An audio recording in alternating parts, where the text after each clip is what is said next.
lang, chicken na lang, yung fried chicken na lang. Yan. Sige na. Nangala? Nangala. Konti tubig. Nainom ni. Okay.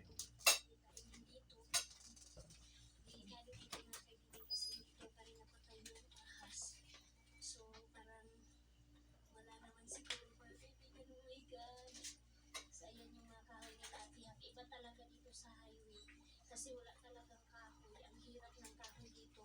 Bibili ka. Pero doon sa amin mga kaibigan ako, yung kahoy namin doon mga kaibigan, sana malapit lang si Ate Haksha na sana yung bibigyan namin. Kasi marami kaming kahoy mga kaibigan na pamimigay lang namin doon. Kasi meron naman kaming kahoy. Pero yung iba mga kaibigan nandun lang sa bahay.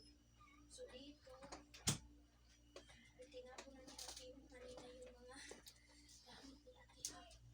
Tinapon yung mga kaibigan. Ulam. May kanin.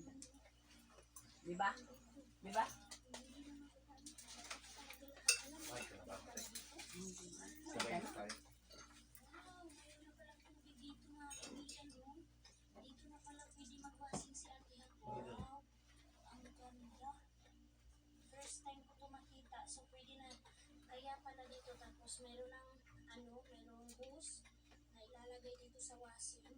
So ayan dito, tinampak itong mga, hindi pwede itambak doon sa CR. Kaya yung CR, maluwag na doon mga kaibigan.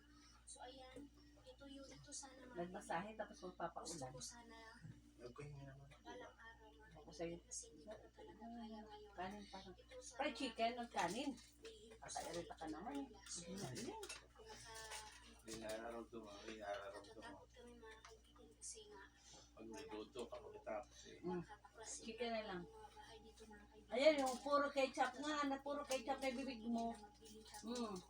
Kasi gusto din to niya ito manila. Sabi to niya sa akin na bibili Mm. niya para sa amin. Kasi mura. Rice may kanin.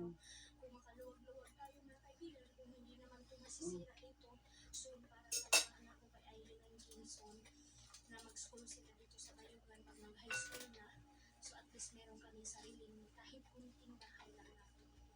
So nilagyan na nila Ate Hak dito para pag maulan ng malakas, hindi sila mababasa dito habang nag-washing, and then yung mga nila Wala dapat nagkakayod eh, kasi ng ulan. Kaya nakatulong talaga siya. Weekends.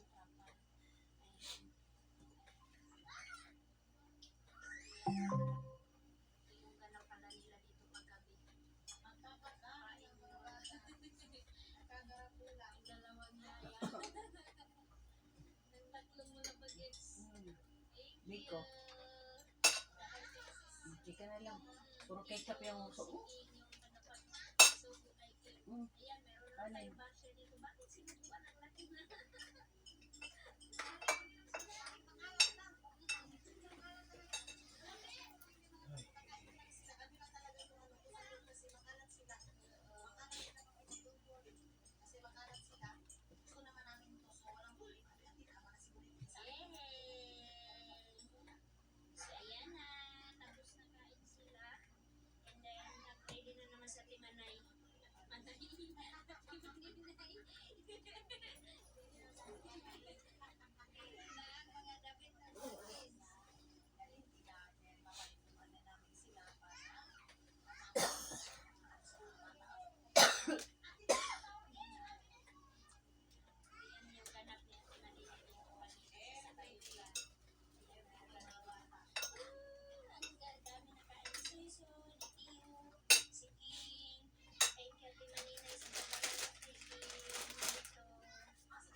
Nobody likes a cracked windshield.